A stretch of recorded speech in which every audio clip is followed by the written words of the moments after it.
or shall I say, Merry Christmas. It's that time of year. It's technically right now as we're recording this, December 13th, which means just 12 days away from Christmas. We're big believers here in Christmas at the Modern Christian Dudes podcast. We got the whole team here today. We pro Greg Walden in the house. I keep doing that Oops. Keep messing that up, man. Technical difficulties. Just when I thought you couldn't get any dumber, Greg. You go and totally redeem yourself. Yeah. Man, a.k.a. King Ranch Ask You in the house. Roar. I'll just do it for myself. So, yeah, we're coming off a beautiful, beautiful Christmas Sunday. I thought it was wonderful. It was. We go to a local church called Grace Point, and it was lovely. Those are my favorite services right there. We had a little comedy, humor, fun, worship, the word. What else could you possibly want out of church? Yep. We had it yesterday. It was great. Crabby old ladies, good food. Hey, I was really concerned the skit that the youth was going to do and that I did. I was worried they were not going to appreciate it. I had several older folks come up to me and talk to me about how funny it was. Even the ones that don't really laugh or really find any enjoyment ever. Right. They're like, that was so hilarious. And little did you were technically twerking in church. On the That was stage. really borderline twerking. They have no idea though. It's okay. I still think he should have did the copper tone pose when doing that, like put the finger like. So yeah, anyway, that was a good time, and Merry Christmas to all of you. We hope that you like, share, and subscribe to the Modern Christian Dudes podcast. Big announcement. We have what just happened there? We have Blizzard. Okay, sorry. We have are getting. I got distracted. I sound like Greg Walt, Funko Pro Greg now stuttering over here. Anyway, we're getting ready to celebrate our 150th episode. You know, I have to throw under the bus Funko Pro Greg Walden in honor of Kelly Stevens. Yeah. Oh, yeah. You think I give him a hard time? You should have heard good old Leckley Shepins back in the day. So, man. Anyway, I'm proud to take the mantle. our 150th episode 150 is coming up. So technically right now, this is episode 147. Okay. Next week will be 148. Then we'll try and do one more for the end of the year. And I thought we'd kick off the new 150th. Okay. New music, all kind of cool stuff. Yeah. Yeah. Funko Pro will get some work done over the holiday season. Even accentuate. I'll come up with a story, beauty. I'll come up with one at least one before they. We'll have some. We'll get those lift. topical treatments from one of those ladies. Yeah. Supply places. So anyway, 150 episodes. Super excited about that. And I was actually listening to one the other day, and anyway, I was listening to one the other day, a podcast, and they were just talking a lot about their stats and stuff like that. So I wanted to throw that out again in terms of we thank all the countries that listen: United States, Austria, Canada, Ireland, Germany, Brazil, Russia, United Kingdom, Netherlands, Portugal, India, France, Belgium, Romania, South Africa, Costa Rica, South Korea, Mexico, Norway, Thailand, Japan, Iceland, Slovenia, China, Djibouti, Hong Kong, Italy, Spain, New Zealand, Singapore, Fiji, Philippines, Tutu, Montenegro, Kenya, United Arab Emirates, Honduras, and Turkey. There you go. We need that one person from Andorra to get on. Yeah, too. and I do like, like for whatever reason, Ireland tops in at number 4, and you pop in there in Leinster. So shout out to Leinster, Ireland. Leinster. Some fans over there, whatever it might be. So anyway, let's dive right into it. Let's just go right to Big King Ranch Ask You. He says he has some groundbreaking news. Listen, and it's amazing to me that I'm that found this. Okay, the two of you. I am so ashamed of you. I don't even think you're a fan. Okay. As you, Buc-ee's is making some rapid expansion. They are now in Mississippi, Alabama, Florida, Georgia, Tennessee as well. I drove by the new Buc-ee's going up there very soon. Word on the street is that they are building one in Stratford, Missouri.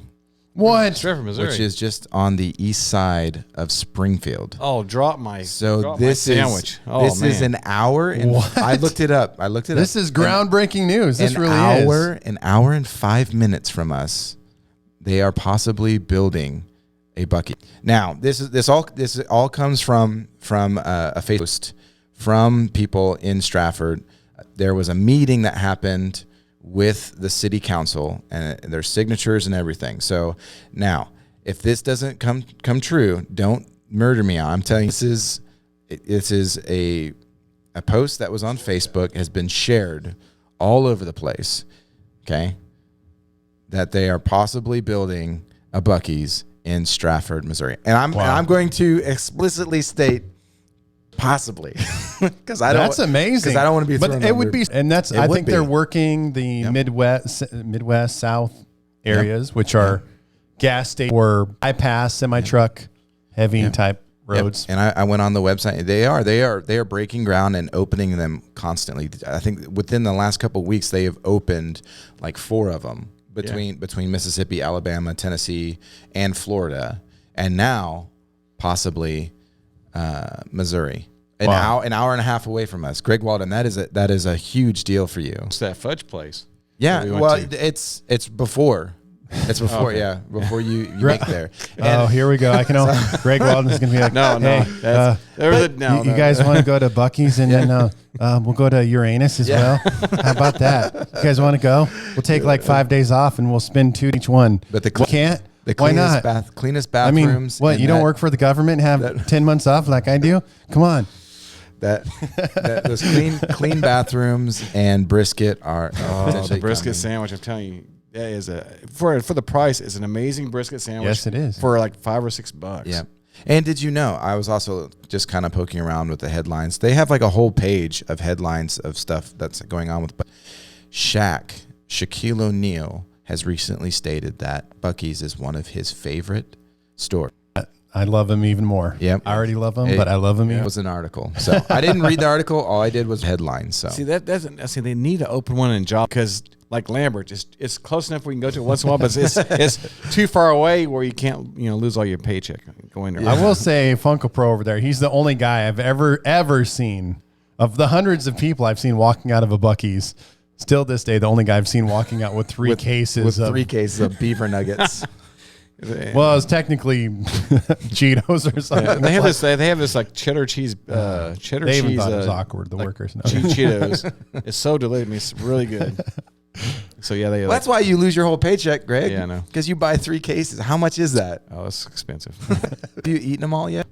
Oh my gosh! That's all I'm like many months ago. Is your workstation? Your workstation's just got like your computer, and the only empty spot is right in front of your computer. And then the rest of it is just stacked up. Crap. Yeah. With you talk about a grown man sitting on a big bag eating Cheetos and playing Mario Kart. That is a true story when it comes to Funko Pro. Greg Walden. You know a person works like when their workstation's all messy and stuff. That's when you know that person works. Oh, a person with a neat workstation, they don't work. They're either that or they play video games. All right, diving over to Funko Pro. That's great news. That's like a Christmas borderline early Christmas present right there. Yep. There's been 2. So there's probably pause and pray for that. There's been 2 separate posts on Facebook about it that it is coming. Also, something exciting for you, Greg Walden. They are supposedly they are building Whataburger in Springfield as well. Oh snap! Nice. So instead of your 2-hour drive to Kansas City, it will be an hour drive to. I'm just waiting for In-N-Out to come and Joplin too. In-N-Out, some awesome. Yeah, I like In-N-Out butter. Okay, there we go. So great news. We should almost pause and pray for that. So be in prayer for that, Buc-ee's. Come on, Buc-ee's. You got it. Check it out. If wherever you live, if you've never been to a Buc-ee's, must do a bucket list, if you will. All right, news over there. Funko Pro, Greg Walden. Some Tesla news. Yep, we got some Tesla. All right, I can use some Tesla. Getting better and better. Well, you've been wanting your Cybertruck for like how many years now? Yeah. So Elon Musk announced today you can get your Cybertruck in any color as long as it's stainless steel gray. What does that even mean? It means you're only getting the steel gray. Oh. Now, this isn't the first time that an automaker I'm cool with done that. I like that.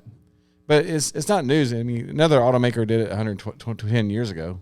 Henry Ford said you can get a Model T in any color as long as it's black. True. So he's just doing the Henry Ford thing. Why would you? I can't visualize it any other color. Actually, now that you say that, I couldn't imagine it black at the most. Would you want a green Cybertruck, a red Cybertruck? That's the whole look. Yeah. Yeah. I'm cool with it. Okay, he's giving you options. Also, did you see the Times magazine report? Nope. The person of the year? Who's that? Elon Musk. Elon Musk got the person of the year in Time magazine. Jeff Bezos will probably win sexiest man of the year. No, just kidding. Hopefully. Yeah. Yeah. I'm cool with that as well. So the news keeps rolling. I like all of it. As we're in a little bit of tech talk, Big Ben and I, we've been starting to dive deep into the mysterious world of the metaverse. Okay. And I mean, this is a real deal now. And this is why I am the senior pastor and Ben's the youth pastor. I have 'Cause I've been telling him, like, this is a real thing, Ben. This is going to be hot. We need to get in this. I have an announcement. Okay. I You have an account. am in fact the first modern Christian dude that has been in the multiverse. Yay. No, sorry, not multiverse, metaverse. Sorry, Metaverse. Something different. Whoa. This morning, I got up early this morning, Okay. and I got my headset, and I tapped into Horizon Worlds, and I got to see firsthand the metaverse, and it was actually pretty fun. I made a friend this morning in the metaverse. Did you have to sign up an account, or Horizons is already with Oculus 2, the goggles? Yeah, so you're I signed up through Facebook.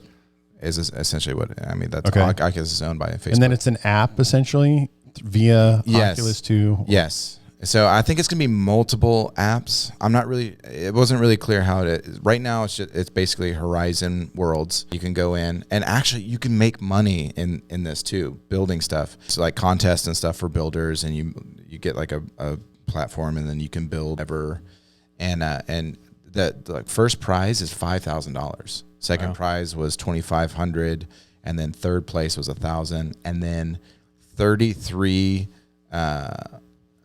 honorable mentions got $500.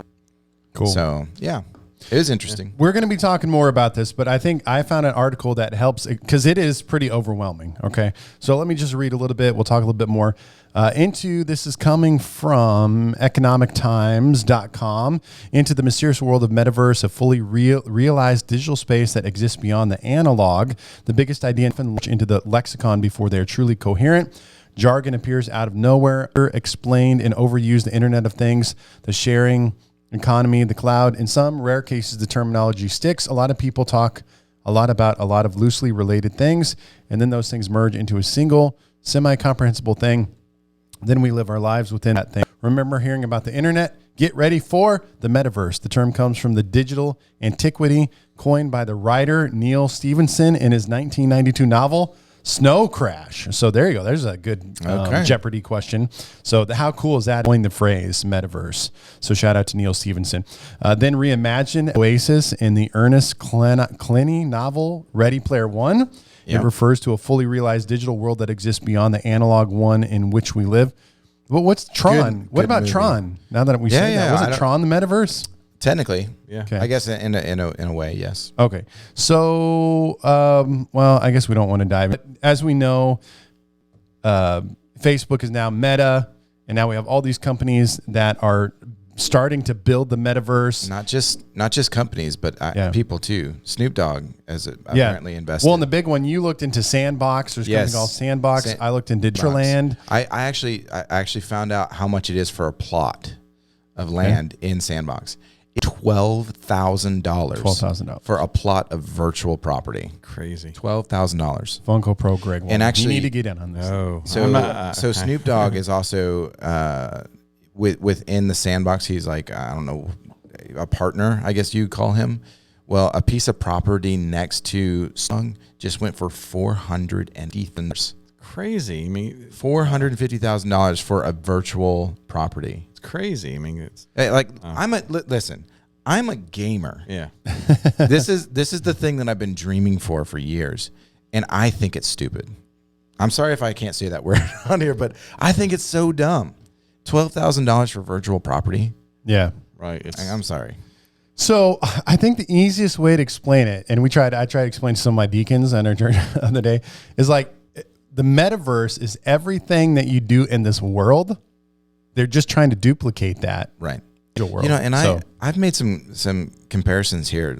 To, all these people that are that are making all this tend to be people that don't believe in God, Yes. and yet they are literally doing the same thing. They're mimicking what God did, right? Right. Creating a world, and anyway, I'm sorry. I didn't mean to go. So yeah, but basically you can buy real estate, and that's going to be, you have like an avatar. You can buy clothes for your avatar. You can buy furniture for your house. You can go on vacation. So that's the whole deal, is basically mimicking the metaverse. But I guess it's going to take control of it essentially, because there's Apple metaverses, if you will, because there's not just one, right? So it's almost like it was a game based. I'm gonna be honest with you too. Horizon Worlds, it seems kind of clunky when you get into it, but it's open mic, so anybody in there is a real person, and you can like talk back and forth to each other. And then I made a friend. I got in there. I was talking to this guy this morning, and then we went and kind of like looked around at everything together, and And then at the end, I was like, see you later. What are the other ways that you can get in via besides Oculus? Is it you have to have it's 3D like glasses, it's like app based. So you could go in through your phone too, or no? There are VRs through your phone. I don't know if you can get into the metaverse with your phone. Like I know that you were talking about the VR NBA games the other day. That's in an, which I actually tried that too. Mm-hmm. But it's like based out of Taiwan, so everything's written in Taiwan. I don't know what I did, but it's like I was trying to get into that and see how much it would be to get into an in-game, so I could give you that information. But yes, it was like all in Taiwanese. is that the right term? But so I couldn't figure it out. But Funko Pro Greg Walden, can you buy me Oculus 2 goggles for Christmas? Yeah, it's pretty cool. Waiting. Yeah. I'll take that awkward sign. I don't know. I'm kind of looking at the metaverse. I have a lot of time spent in Minecraft building stuff, like castles and whatever. And it seems to be like creators are going to be able to make money in the metaverse. Yes. Yeah. So like me being a creative person, going in there and building like a house and then selling it, like that to me is like, well, I could make some money here. And that's where it comes in, and all this digital NFTs, blah, blah, blah, blah, blah. That's where it all starts rolling in. So I don't know. I think it's going to happen. I think it's going to take off. I really do. Well, I think it's going to take off too. I'm just not sure if it's kind of one of those things where you're not sure if the first one's going to take off, but somebody's going to who's going to. Right. The only reason I think Facebook has the greatest potential because they have the most money. Right. Yeah, but see, Google hasn't announced anything yet either. So you got Google, Amazon, you got all these big players. Microsoft's looking too. Right, exactly. You've got all these big players that want to do this. And is it going to be something that it's all connected together, or is it going to be like Google's going to come in and just annihilate? Right. And that's where you have, maybe we're going too deep into this stuff, but that's where you have like Decentraland and all these other ones that are popping up right now, because that's what they're trying to do. Is they're trying to create a metaverse where it's not unilaterally controlled by one central place. Right. So that's what they're trying to do. Yeah, but the problem with that is that they're going to be a one-off. That's essentially just a game. Yeah. And the thing is too, if we would have been investing in Sandbox like months ago, we'd be rich. But it's kind of like a stock market thing. You don't know what's going to take off. Yeah. Like the GameStop, Yeah. And who would know you could have made, $50,000 off GameStop stock back in January. Okay, well, let's do a couple more. We'll get into some spiritual talk, and so on the kind of a space type thing, if you will. So I found this article the other day, the best and worst TV shows about outer space. Get your guys' hot take on this one. I think this is where the expertise, potentially a Funko Pro Greg Walden might come in. You're a big outer space TV show guy? Well, I spent a lot of time there when I was in high school, daydreaming and when I was supposed to be doing my homework. Okay, so on their list, reel these off. Stop and comment if you want. The first one is Space Force. Is a fresh addition to this list, having only recently debuted on Netflix. Did you guys see this one? Yeah, it was around. Yep. Is this a good one? I haven't seen it. Okay. I don't have Netflix anymore, so I don't. They're putting that on there. Star Trek, obviously, the space shows of all time. Then the Star Trek. I like the Star Trek. There's a new one that just came out. And that's Star Trek is where there's like endless episodes, characters, themes, right? Going back to. I mean, the original series. I that was before my time. But the Next Generation had some really good episodes. One of the hilarious ones. Did you ever see Galaxy Quest? Yes. With Tim Allen. Did you know? Yeah, that was good. You know that's a spoof of Star Trek. Oh yeah. Tim Allen's completely making fun. They're completely making fun of what's his name? Shatner. Will Shatner. Yeah, that was a funny movie. Yeah, though. I enjoyed that one. Mystery Science Theater 3000. Didn't watch fans of that one. I didn't watch that. Is that the one with the puppets? Yes. Yeah. Yep. I thought so. Okay, here's my favorite. I can't even remember how I got this one. I think this one is so underrated and just totally hooked me. Battlestar Galactica. Never. The newer one. I guess there's I a love the 70s original. one. The No, original. I don't know never anything about watched it. it. But in 2004, they rebooted it, and I was just completely taken by it. Now here's something you might not, you ever watched the A-Team, the original A-Team back in the 80s? Yes, some. Face, the guy that played Face, he is also the actor who played Starbuck in the original Battlestar Galactica. Dirk Benedict. Dirk Benedict. Is Stargate SG-1 on that list? Space Ghost is on there. Mandalorian on there. Avenue 5. Firefly. No. I've heard a lot about Red Firefly. Dwarf. Space 1999. Lost in Space. I love Old school. Lost in That Space. was a good yeah. one. Doctor Who. The Orville. Futurama. Alf. Alf. The animated series. Star Wars: The Clone Wars. I love that's the best right there. Andromeda. Andromeda. Andromeda. Oh, sorry. Totally botched that one. Anywhere. So What's there you go. Stargate? Stargate SG-1. Stargate SG-1. Stargate Atlantis. That was a great show. Yes, it is. Stargate SG-1. Oh, okay. Yeah. Gotcha.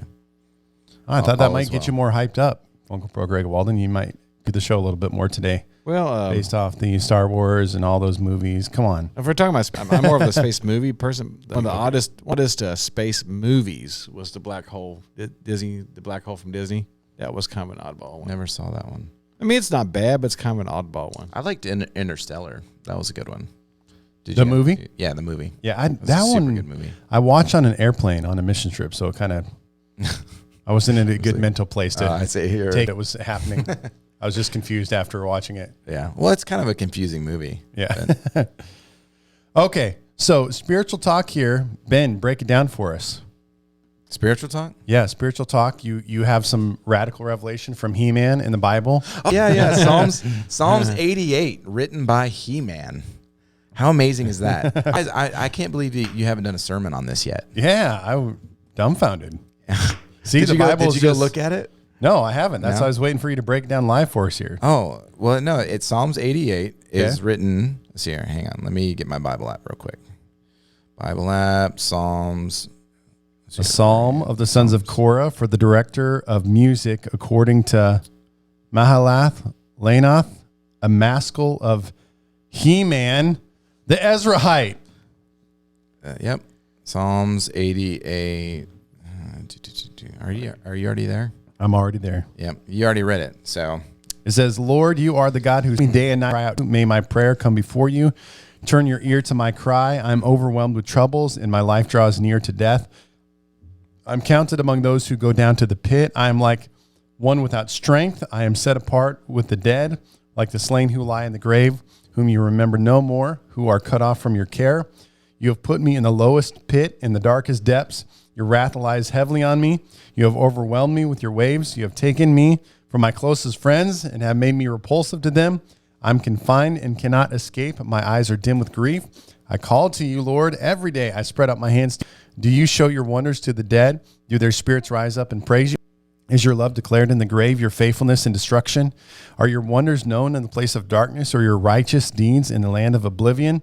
But I cry to you, Lord, you for help, Lord. In the morning my prayer comes before you. Why, Lord, do you reject me and hide your face from me? From my youth I have suffered and been close to despair. I've borne your terrors and am in despair. Your wrath has swept over me. Your terrors have destroyed me. All day long they surround me like a flood. They have completely engulfed me. You have taken me from my friend and neighbor. Darkness is my closest friend. Amen. Mm-hmm. So one of those very encouraging psalms that we get into. Who knew that when he screams, "I have the power," he's referring to the Holy Spirit. That's right. Yeah, I saw that and I instantly thought of you. What's your theological breakdown of what we just read there, guys? Greg Weldon. Well, it's one of those things where people, the conception that people have that when they get saved, that everything's going to be white picket fences, your family by your side, the wind blowing through through the air, and the flag of the Federation flying over your head. It doesn't always turn out that way. Mm-hmm. That's the quote from the Star Trek there, the flag of the Federation. But But no, people think that, hey, I get saved, everything's going to be peachy cream. Everything's going to be, awesome and roses and not that way. A lot of times we find out life's actually pretty hard. Yeah. And, we see that in this excerpt. This guy's really going through a pretty bad time. Yeah. But he's crying out to God. He's going through a bad time. And, so that's, we do know that there's many examples in the Bible where people who are actually righteous, Job being one of them, that they're going through bad times, and you might look at them like they must have done something wrong for them to do. They didn't do anything wrong. It's just either there's a spiritual war going on between like Job was Satan and God were having this battle. It was kind of like in the middle of this battle between God and Satan, and Job was in the middle of it. And, bad things are happening. But people looked at Job and thought, hey, man, you must have got some sin in your life because you're going through all this stuff. God must be judging you. But in fact, God wasn't judging him. Yeah. And so we, there's bad things that happen in our, even though we're saved, but we don't understand why they're happening. I mean, we go through crazy stuff, but I don't understand at the time. I don't understand why I'm going through this. Why am I going through this? Why am I going through that? You don't know. Yeah. But the key is to trust in Jesus, trust in God, and be patient and rest on Him. Yep. And in the end, God will take you through it. You have to build your faith for those moments.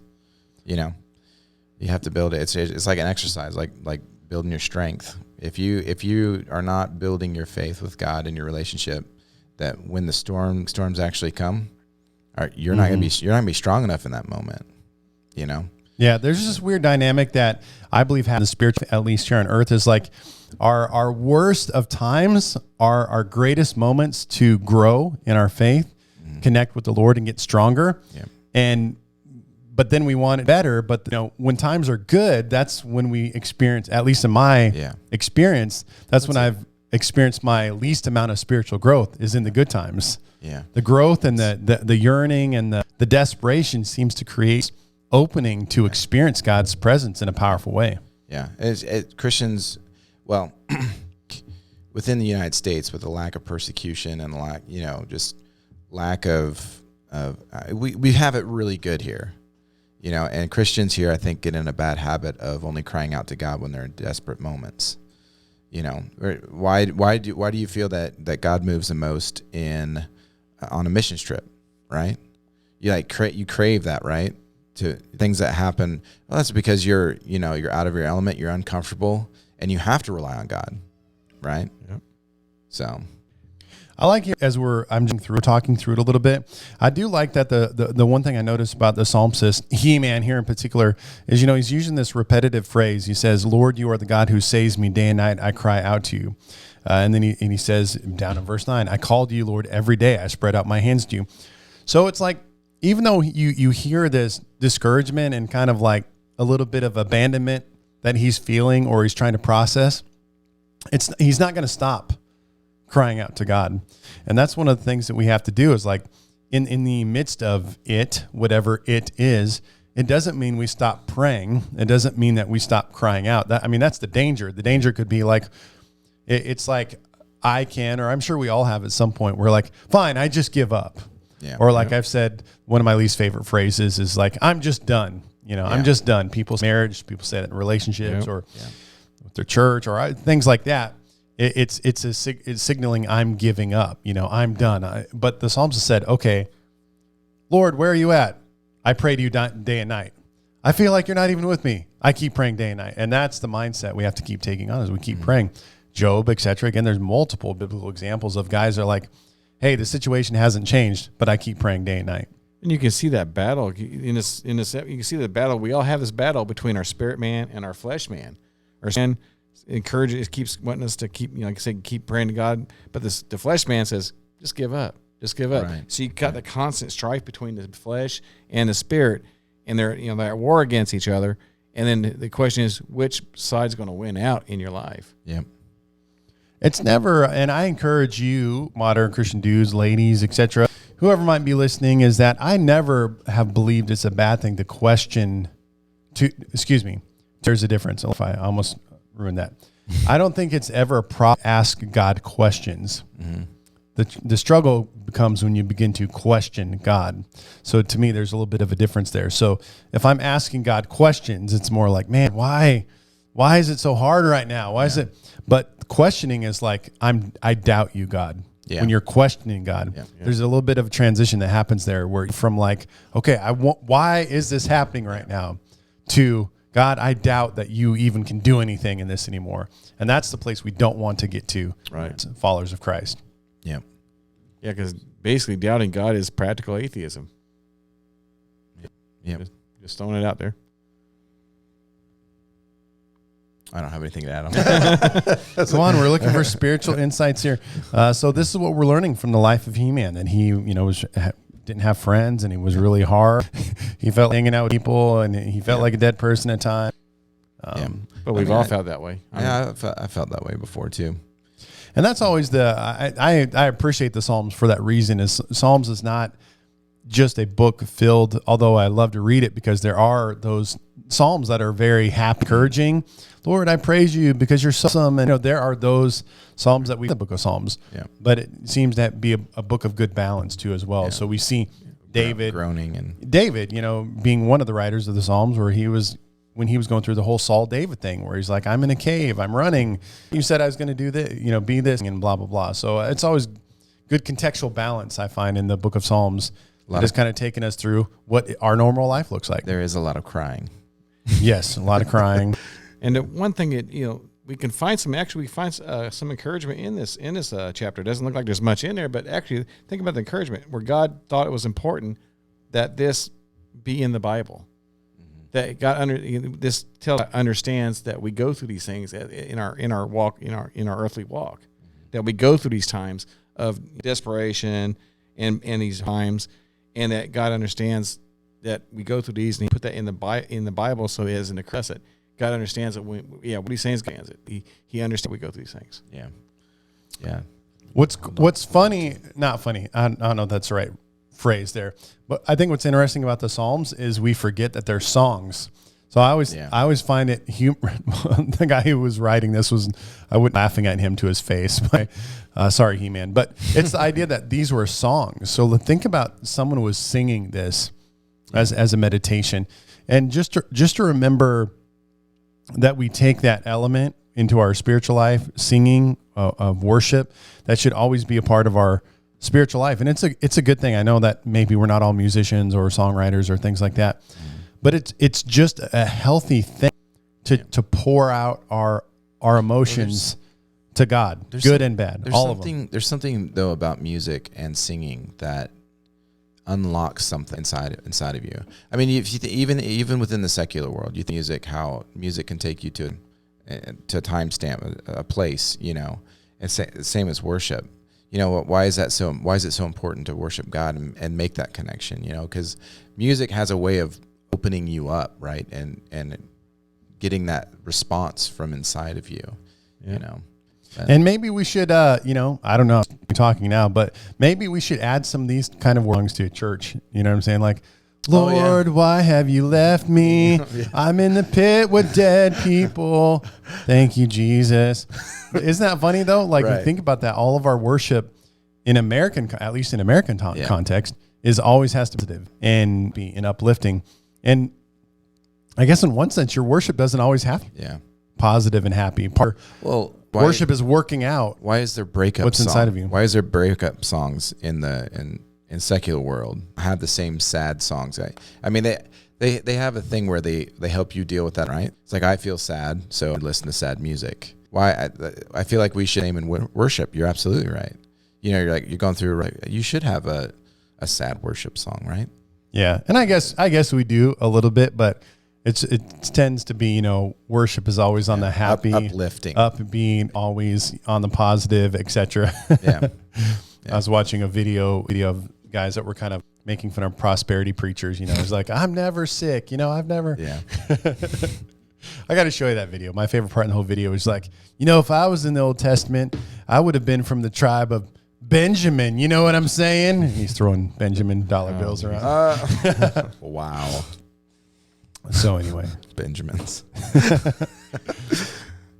Well, there you go, guys. I think it's because we're in the holiday season, and again, I think the holiday season Well, it's just life in general, though, too, with social media and things like that. We talk about the issue of social media where everyone is always presenting life in a perfection. Mm-hmm. They talk about what an issue that has been in social media where whether it's Instagram, Facebook, everyone's always presenting just the good. Yeah. And that's not the reality of life, And so right now there's people in a Psalm 88 type of moment or environment, etc.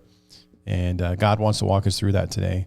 And we can pour that out to the Lord. That's the whole point of prayer, worship. Again, God's not offended or taken back by any of those things. It's like, as you say, God, why I'm asking you these questions, God isn't going to be like, oh man, I'm so overwhelmed by your questions and I'm so offended by that you would even ask me a question like that. I don't think that's who our God is, but he welcomes the cry of desperation and the prayer of his people. Yeah. Amen. Amen. So there you go. Next week, guys, is going to be the 2021 Modern Christian Dudes Christmas party.